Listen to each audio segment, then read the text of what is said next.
बहिणींनो, तुम्ही यावर्षी रिटायर होणार की पुढच्या वर्षी, हे शासनाचा जी-आर सांगत असतो. यावर्षी रिटायर होणार म्हणजे तुम्ही नुकत्याच लागले असाल तर रिटायर नाही होणार बरं का. परंतु ज्या माझ्या अंगणवाडी सेविका ताईंनी संपूर्ण आयुष्यभर इमाने, इतबारे, प्रामाणिकपणाने, मनापासून लहान-लहान मुलांची, स्तनदा मातांची, गर्भवती मातांची खूप सेवा केली. आता ती माझी मायमौली वयाप्रमाणे पूर्ण सेवा देऊन निवृत्त होणार होती यावर्षी.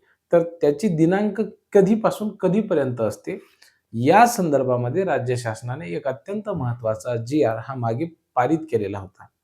आणि त्या जी-आरमध्ये नेमकी कोणती तारीख ही सेवानिवृत्तीची अर्थातच रिटायरमेंटची तारीख गृहीत करण्यात आलेली होती, याबद्दल या व्हिडिओच्या माध्यमातून आपण माहिती जाणून घेणार आहोत.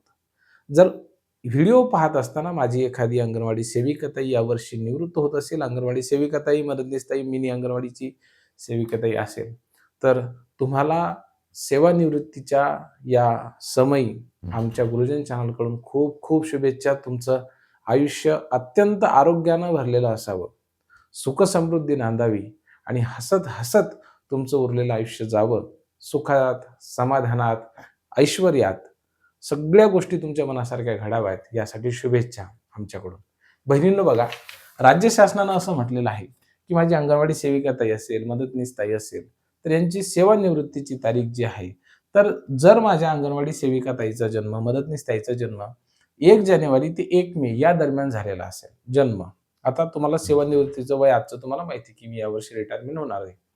परंतु तुमचं आज वय भरलेलं आहे पूर्ण.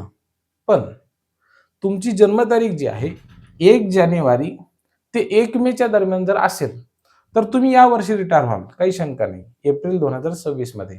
ठीक आहे, म्हणजे उद्याला.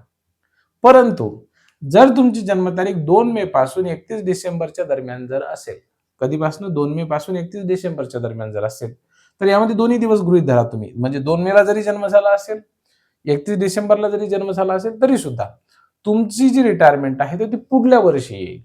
बघा, 2 मे पासून 31 डिसेंबरच्या मध्ये जर तुमचा जन्म झालेला असेल, तर त्यावेळेला तुमची रिटायरमेंट पुढच्या वर्षी येईल, म्हणजे एप्रिल 2027 मध्ये. पण जर त्या ठिकाणी तुमचा जन्म 1 जानेवारी आणि 1 मे या 2 तारखांच्या मध्ये जर झालेला असेल, कोणत्याही महिन्यामध्ये, कुठल्याही दिवशी, या दोन्ही दिवसांना धरून, तर तुमची रिटायरमेंट जी याच वर्षी अर्थात एप्रिल 2026 मध्ये आहे.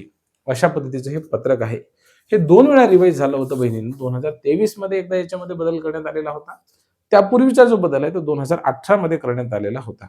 आम्ही गुरुजन चॅनलच्या माध्यमातून अंगणवाडी सेविका, मदतनीसताई यांच्या संदर्भानं जे खरे जी-आर आहेत, ऑथेंटिक विश्वसनीय जी माहिती आहे ती आपल्यापर्यंत पोहोचवण्याचा प्रयत्न करत असतो.